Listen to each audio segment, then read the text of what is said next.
Salam semua pendengar, kita berjumpa lagi ya. Baik, pada posting saya kali ini saya akan sambung posting saya sebelum ini yang bertajuk kebebasan bukan kemewahan ya. Yang mana terdapat 3 pengajaran yang penting yang boleh kita semua pelajari dan diharap sedikit sebanyak dapat membantu para usahawan kita dalam mengemudi hala tuju perniagaan masing-masing ke arah kehidupan yang lebih baik dan harmoni. Pengajaran pertama pada saya, menurut Encik Eric, anda seharusnya membina sebuah perniagaan yang akan memudahkan dan memberi kesenangan kepada kehidupan anda. Di sini anda sebagai seorang usahawan seharusnya sentiasa berfikiran dan boleh kata menilai semula ya, apakah yang anda maksudkan dengan kejayaan dalam kehidupan anda. Ramai di kalangan usahawan, pada mereka kejayaan ini bermaksud pendapatan yang lumayan ya, duit yang banyak. Senang kata kaya lah. Ada selain dari duit tu dia nakkan status symbol. Selain dari duit dia nak status symbol juga, seperti nak jadi CEO, nak jadi founder, influencer dan macam-macam lagi ya. Namun bila dinilai semula ya, duit dan status ini hanyalah satu alat untuk anda membeli atau memperoleh sesuatu barang dan perkhidmatan. Persoalannya di sini, apakah duit yang banyak ini erti kejayaan sebenar? Bagi Encik Eric pada beliau kejayaan sebenar bukan diukur dengan berapa banyak pendapatan dan wang ringgit anda ya, tetapi berapa banyak kebebasan yang anda boleh miliki.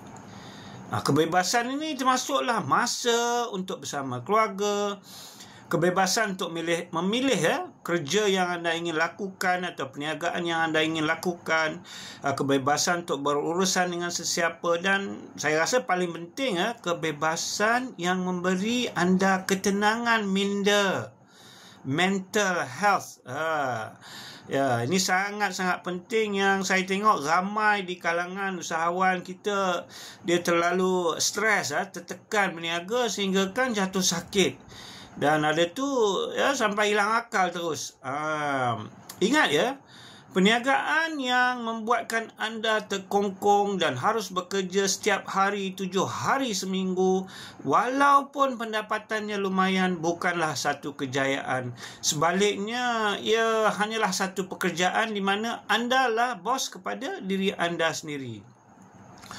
Dan kejayaan bukan wang ringgit sahaja, semata-mata wang ringgit. Sebaliknya, ia adalah memperoleh kebebasan dalam kehidupan anda. Seterusnya, pengajaran yang saya dapat dari kisah Encik Eric ni ialah anda seharusnya membeli kebebasan anda sebelum membeli sebarang kemewahan ya. Kemewahan seperti nak beli kereta besar, rumah besar, percutian mewah dan sebagainya. Semua kemewahan ini boleh tunggu dahulu ya. Anda tidak perlu nak menunjuk-nunjuk dan terlalu cepat mahu nampak seperti anda sudah berjaya. Sebaliknya, anda sebaik-baiknya hidup secara sederhana dahulu dan fokus untuk perkukuhkan perniagaan anda dan juga kestabilan keuangan peribadi anda. Ini boleh dilakukan dengan menyimpan secara konsisten, melabur dengan bijak, menyediakan satu tabung kecemasan, reserve fund, dan membina satu sistem perniagaan yang kukuh di mana anda lah yang memiliki perniagaan anda, bukan perniagaan anda memiliki anda. Ingat ya, disiplin kewangan inilah yang akan membeli kebebasan anda kelak. Dan akhir sekali, anda seharusnya menuju ke arah membina satu perniagaan yang mampu beroperasi tanpa memerlukan kehadiran dan pemantauan anda setiap masa dan waktu ya. Ramai usahawan yang saya kenali berfikiran bahawa sekiranya mereka tidak berada di pejabat mereka, tidak bekerja maka tutuplah perniagaan mereka Ini mindset yang tak betul dan pada saya agak ketinggalan. Mindset yang menjadikan mereka hamba kepada perniagaan mereka. Perniagaan anda sepatutnya bekerja untuk anda dan bukan sebaliknya. Untuk mencapai objektif ini, anda hanya perlu tentukan setiap proses kerja anda didokumentasi dengan betul dan tepat. Kemudian anda latih dan delegasikan tanggungjawab dan kerja anda kepada pekerja anda.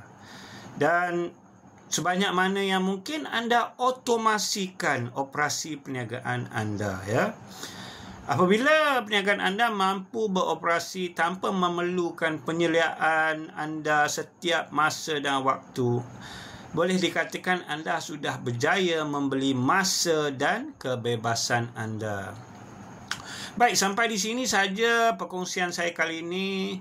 InsyaAllah kita berjumpa lagi dalam posting saya seterusnya Diharap para pendengar memberi support kepada channel ini supaya saya dapat memberi manfaat kepada kita semua. Sekian, terima kasih dan jumpa lagi